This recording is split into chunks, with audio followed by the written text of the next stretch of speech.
நன்மையா எஜுகேஷன் சார்பாக அனைவருக்கும் வணக்கம்.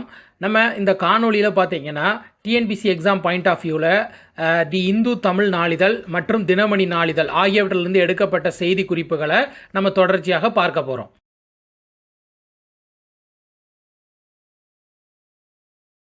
முதலாவதாக மாநில செய்திகளில் பார்த்தீங்கன்னா திருக்குறளை ஹீப்ரு மொழியில் மொழிபெயர்க்க திட்டமிட்டிருக்காங்க. அது குறித்து பார்க்க போகிறோம்.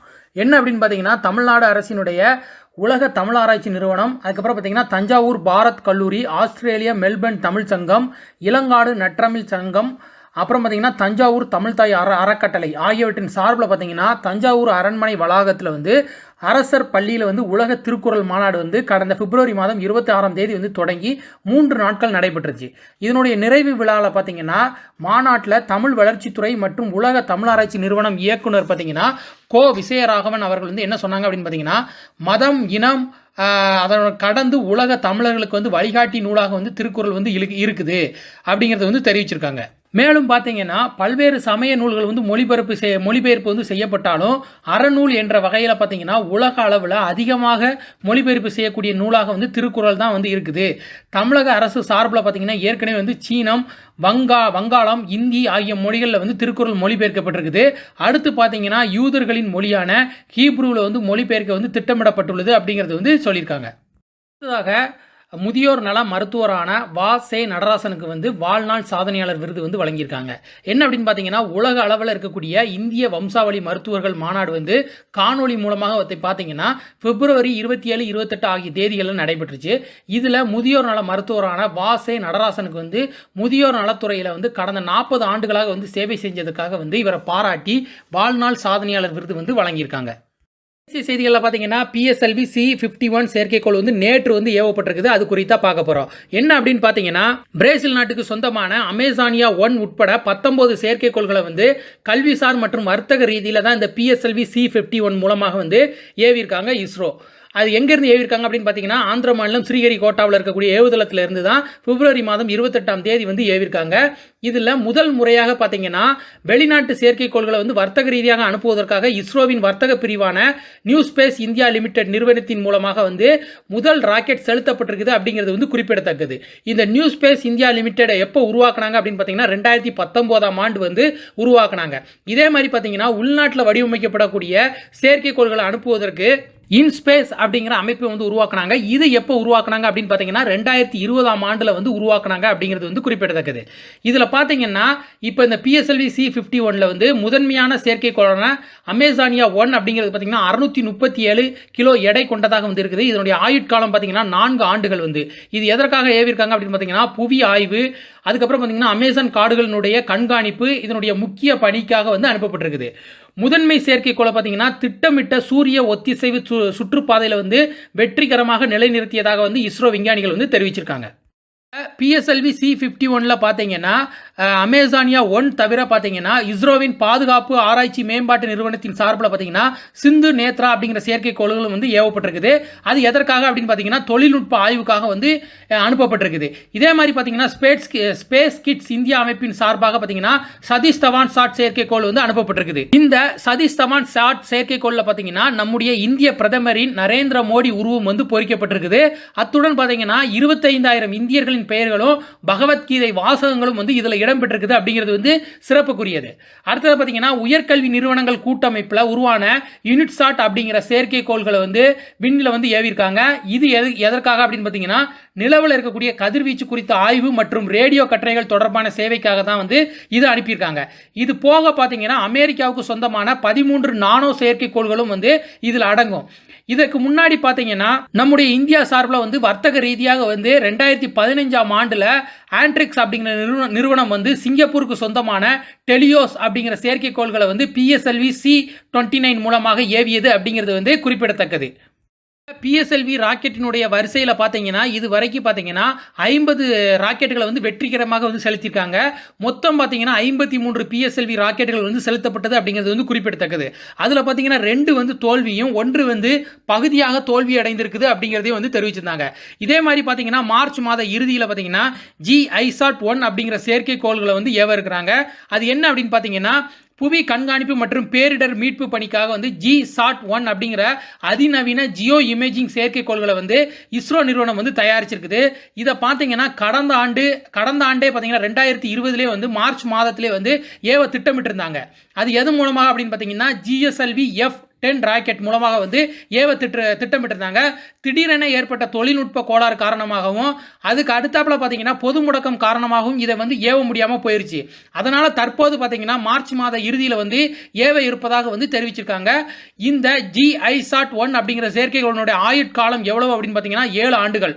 இதில் 5 விதமான 3D கேமராக்கள் மற்றும் தொலைநோக்கி மூலமாக பார்த்தீங்கன்னா புவி பரப்பை வந்து துல்லியமாக படம் எடுக்கவும் பார்க்கவும் முடியும். இதன் மூலமாக பார்த்தீங்கன்னா வானிலை நிலவரங்களை வந்து நம்ம வந்து தொடர்ந்து கண்காணித்து புயல் உள்ளிட்ட பேரிடர் காலங்களில் வந்து முன்னெச்சரிக்கை நடவடிக்கைகளை வந்து துரிதமாக மேற்கொள்ள முடியும் அப்படிங்கிறத வந்து தெரிவிச்சிருக்காங்க. அதாவது பார்த்தீங்கன்னா தேசிய அறிவியல் தினம் வந்து நேற்று வந்து கொண்டாடப்பட்டிருக்குது. ஏன் அப்படின்னு பார்த்தீங்கன்னா 1928ஆம் ஆண்டு பிப்ரவரி மாதம் 28ஆம் தேதி பார்த்தீங்கன்னா சர் சி வி ராமன் அவர்களால் வந்து ராமன் விளைவு அப்படிங்கிற அறிவியல் கோட்பாட்டை வந்து உலகுக்கு வந்து அறிவிச்சாங்க. அந்த நாளை தான் பார்த்தீங்கன்னா தேசிய அறிவியல் தினமாக வந்து ஒவ்வொரு ஆண்டும் வந்து கொண்டாடிட்டு இருக்கோம். அடுத்ததாக பார்த்தீங்கன்னா பிலாக்கா ராமாயணத்தை வந்து ஒடிசாவை சேர்ந்த 10 வயது சிறுவன் வந்து ஏற்றிருக்காரு. அது என்ன அப்படின்னு பார்த்தீங்கன்னா ஒடிசா மாநிலம் புவனேஸ்வரை சேர்ந்த சிறுவன் வந்து ஆயுஷ் குமார் குந்தியா அப்படிங்கிறவங்க தான். இவங்க வந்து பார்த்தீங்கன்னா பொது முடக்கத்தின் காரணமாக டிடி தொலைக்காட்சியில் ராமாயணம் வந்து ஒளிபரப்பானுச்சு.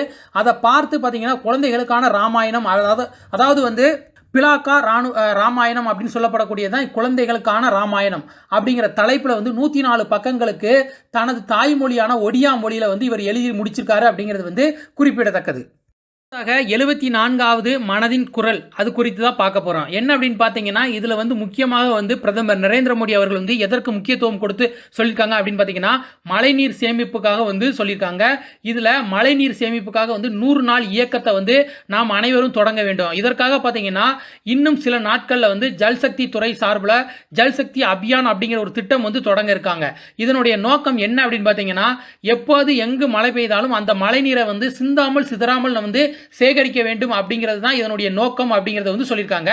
மேலும் பார்த்தீங்கன்னா பிரதமர் நரேந்திர மோடி அவர்களிடம் வந்து எழுப்பப்பட்ட ஒரு கேள்விக்கு வந்து என்ன பதில் அளிச்சிருக்காங்க அப்படின்னு பார்த்தீங்கன்னா இந்த கேள்வியை பார்த்தீங்கன்னா ஹைதராபாத்தை சேர்ந்த அபர்ணா அப்படிங்கிற ஒரு பெண் தான் வந்து கேள்வி கேட்டிருக்காங்க. அதில் அவங்க என்ன சொல்லி கேட்டாங்க அப்படின்னு பார்த்தீங்கன்னா நீங்கள் வந்து இத்தனை ஆண்டுகளாக வந்து பிரதமராக வந்து பணியாற்றிட்டு இருக்கீங்க, இதில் எதையாவது இழந்ததாக உணர்கிறீர்களா அப்படிங்கிறத வந்து அபர்ணா வந்து கேள்வியாக வந்து கேட்டிருக்காங்க. இதுக்கு வந்து நம்முடைய பிரதமர் நரேந்திர மோடி அவர்கள் வந்து என்ன சொல்லியிருக்காங்க அப்படின்னு பார்த்தீங்கன்னா உலகின் மிக பழமையான தொன்மையான தமிழ் மொழியை வந்து கற்றுக்கொள்ளாதது வந்து வேதனை அளிக்கிறது அப்படிங்கிறத வந்து தெரிவிச்சிருக்காங்க.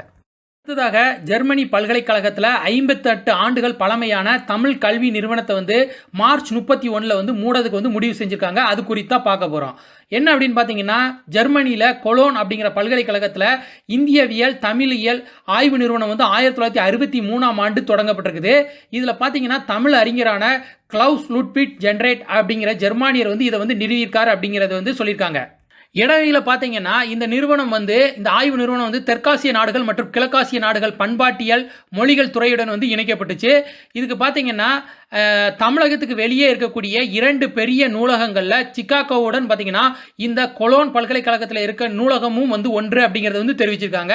மேலும் பார்த்தீங்கன்னா இந்த கொலோன் பல்கலைக்கழகத்தில் 50,000க்கும் மேற்பட்ட தமிழ் நூல்களும் ஓலைச்சுவடிகளும் வந்து ஆய்வுக்காக வந்து சேகரித்து பாதுகாக்கப்பட்டிருக்குது அப்படிங்கிறது வந்து சிறப்புக்குரியது. 2014ஆம் ஆண்டு பல்கலைக்கழக நிர்வாக முடிவின்படி பார்த்தீங்கன்னா தமிழ் பிரிவின் பேராசிரியரான உல்ரிக் நிக்கோலஸ் அப்படிங்கிறவங்க வந்து செப்டம்பர் 2020 வந்து ஓய்வு பெற்ற பின் பார்த்தீங்கன்னா இந்த தமிழ் பிரிவு வந்து மூடப்படுவதாக வந்து அறிவிச்சிருந்தாங்க. பின்னர் பார்த்தீங்கன்னா அமெரிக்கா வாழ் இந்தியர்கள் வந்து 2018 நிதியை வந்து திரட்டி பல்கலைக்கழகத்துக்கு வந்து அளிச்சாங்க. இதனால பார்த்தீங்கன்னா அந்த தமிழ் கல்வி நிறுவனத்தை வந்து மூடக்கூடிய முடிவை வந்து ஜூன் 2022 வரைக்கும் வந்து தள்ளி வச்சாங்க. இதனுடைய மற்றொரு பாதி தொகையை வந்து தமிழக அரசு வந்து அளிப்பதாக வந்து 2019 வந்து கூறியிருந்துச்சு. ஆனால் பார்த்தீங்கன்னா பொது முடக்கத்தின் காரணமாக அந்த நிதியை வந்து அளிக்க முடியாமல் வந்து போய்விட்டது அப்படிங்கிறது வந்து தெரிவிச்சிருக்காங்க. இதனால பார்த்தீங்கன்னா ஜெர்மனி வந்து பல்கலைக்கழகம் வந்து என்ன பண்ணியிருக்காங்கன்னா கொலோன் பல்கலைக்கழகம் வந்து வரக்கூடிய மார்ச் 31 வந்து தமிழ் பிரிவை வந்து மூடதுக்கு வந்து முடிவு செஞ்சிருக்காங்க. இந்த தமிழ் கல்வி நிறுவனத்தை வந்து மூடுவதிலிருந்து காப்பதற்காக வந்து தற்போது பார்த்தீங்கன்னா ஜெர்மனியின் வந்து 8 நகர தமிழர்கள் ஐரோப்பிய தமிழர்கள் கூட்டமைப்பு என்னும் அமைப்பை வந்து தொடங்கி 12 நாட்டினருடன் வந்து இணைஞ்சு இந்த தமிழ் கல்வி நிறுவனத்தை வந்து மூட விடாமல் அதற்கான நிதியை வந்து திரட்டுவதற்கான முயற்சியில் வந்து ஈடுபட்டிருக்காங்க அப்படிங்கிறது வந்து குறிப்பிடத்தக்கது. செய்திகளில் ஒரே முறை செலுத்தக்கூடிய கரோனா தடுப்பூசியை வந்து சீனா, அமெரிக்கா நாடுகள் வந்து அறிமுகப்படுத்தியிருக்குது. அது என்ன அப்படிங்கிறத பற்றி தான் பார்க்க போகிறோம். சீனாவில் பார்த்தீங்கன்னா ஏற்கனவே வந்து சைனோவாக், சைனோஃபார்ம், கேன் சைனோஃபயா ஆகிய நிறுவனங்களினுடைய தடுப்பூசியும், ஊகான் உயிரியல் பொருள் நிறுவனம் தயாரித்திருக்கக்கூடிய கரோனா தடுப்பூசியும் வந்து இருக்குது. இதே மாதிரி பார்த்தீங்கன்னா சீனாவினுடைய முதல் AT5NCoV அப்படிங்கிற தடுப்பூசி வந்து வெளியிடப்பட்டிருக்குது. இது பார்த்தீங்கன்னா ஒரே ஒரு முறை மட்டுமே செலுத்தக்கூடிய தடுப்பூசியாக வந்து இருக்குது. இதே மாதிரி பார்த்தீங்கன்னா அமெரிக்காவில் வந்து ஜான்சன் அண்ட் ஜான்சன் நிறுவனம் வந்து உருவாக்கி இருக்கக்கூடிய ஒரே முறை செலுத்தக்கூடிய கரோனா தடுப்பூசிக்கு வந்து அமெரிக்க உணவு மற்றும் மருந்துகள் ஒழுங்காற்று அமைப்பு வந்து அனுமதி அளிச்சிருக்கு அப்படிங்கிறது வந்து குறிப்பிடத்தக்கது. இதே மாதிரி பார்த்தீங்கன்னா அமெரிக்காவில் அனுமதி பெற்றிருக்கக்கூடிய 3வது கரோனா தடுப்பூசி இது அப்படிங்கிறது வந்து குறிப்பிடத்தக்கது. ஏற்கனவே பார்த்தீங்கன்னா ஃபைசர் மற்றும் மாடர்னா அப்படிங்கிற தடுப்பூசிகளுக்கு வந்து அனுமதி அளிக்கப்பட்டிருக்குது. விளையாட்டு செய்திகளில் பார்த்தீங்கன்னா சிங்கப்பூர் ஓப்பன் டென்னிஸ் போட்டியில் அலெக்சி போபரின் அப்படிங்கிற ஆஸ்திரேலியாவை சேர்ந்தவர் பார்த்தீங்கன்னா நேற்று முதல் ATP பட்டத்தை வந்து வாங்கியிருக்காரு. அதாவது பிப்ரவரி மாதம் 28ஆம் தேதி. இவர் பார்த்தீங்கன்னா போட்டி தரவரிசையில் 4ஆம் இடத்துல இருந்த கஜகஸ்தானினுடைய அலெக்சாண்டர் பப்ளிக் அப்படிங்கிறவங்க வந்து வீழ்த்தி தான் இந்த பட்டத்தை வந்து பெற்றிருக்காரு. இதே மாதிரி பார்த்தீங்கன்னா இரட்டையர் சாம்பியன் போட்டியில் பார்த்தீங்கன்னா பெல்ஜியத்தின் சாண்டர் கில்லே அப்புறம் பார்த்தீங்கன்னா ஜோரான் வெலிக்கன் அப்படிங்கிற இணை வந்து பட்டத்தை வந்து வாங்கியிருக்குது. எந்த நாட்டு இணையை தோற்கடிச்சாங்க அப்படின்னு பார்த்தீங்கன்னா ஆஸ்திரேலியாவினுடைய எட்பன் மற்றும் ஜான் பேட்ரிக் அப்படிங்கிற இணையை தோற்கடிச்சு தான் இந்த இரட்டையர் பட்டத்தை இவங்க வந்து வாங்கியிருக்காங்க. அடுத்ததாக சில விளையாட்டு துளிகளில் பார்த்தீங்கன்னா உக்ரைனில் நடைபெற்ற மல்யுத்த போட்டியில் மகளிருக்கான 53 கிலோ பிரிவில் வந்து இறுதி சுற்றில் இந்தியரான வினேஷ் போகட் வந்து தங்கப்பதக்கம் வந்து வாங்கியிருக்காங்க. இவங்க வந்து யாருக்கு எதிராக வந்து இதை வாங்கியிருக்காங்க அப்படின்னு பார்த்தீங்கன்னா பொலாரஸினுடைய கலாட் சிட்னஸ் அவங்கள வந்து வீழ்த்தி தான் இந்த தங்கப்பதக்கத்தை வந்து வாங்கியிருக்காங்க. அடுத்ததாக பார்த்தீங்கன்னா துபாயில் நடைபெறக்கூடிய மாற்றுத்திறனாளிகள் உலக வில்வித்தை போட்டியில் காம்பவுண்ட் பிரிவில் பார்த்தீங்கன்னா இந்தியர் ராகேஷ் குமாரும் ரீகர் கலப்பு அணிகள் பிரிவில் பார்த்தீங்கன்னா ஹர்விந்தர் சிங் பூஜா இணையும் வந்து தங்கப்பதக்கம் வந்து வாங்கியிருக்காங்க அப்படிங்கிறது வந்து குறிப்பிடத்தக்கது.